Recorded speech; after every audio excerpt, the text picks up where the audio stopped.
थी गांव में एक ठो चाचा मिलने हाँ और पैर छुअली हाँ तो चाचा आशीर्वाद के साथे साथे हमके 101 रुपया दिले हाँ कि बेटा ये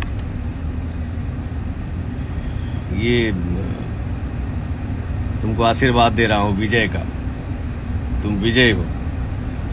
चाचा से कहली है कि चाचा ये पैसा के हम प्रसादी चढ़ाई।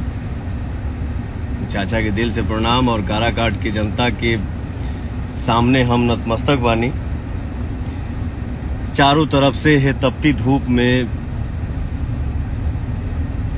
इतना गर्मी में जितना उत्साह से पवनवा के आशीर्वाद मिला था, जितना दुआ मिला था, जितना भाइयों का साथ मिल रहा है, मैं निशब्द हूँ, मेरे पास कोई शब्द नहीं है, दिल गदगद है भैया। तो भाई लोग पवन सिंह का लाइव वीडियो देखें ही। पावर स्टार पवन सिंह को काराकाट गांव में चाचा ने 101 रुपया दिए हैं विजयी का।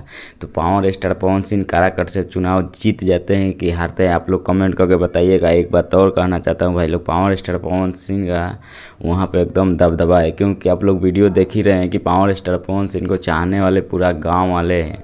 तो भाई लोग पावर स्टार पवन सिंह तो हमको लग रहा है कि इस बार काराकाट से चुनाव जीत जाएंगे। आप लोग का क्या राय है कमेंट करके बताइएगा। आप पावर स्टार पवन सिंह का फैन है तो ज़रूर लाइक सब्सक्राइब कीजिएगा। हम मिलते हैं अगला वीडियो में, तब तक के लिए गुड बाय।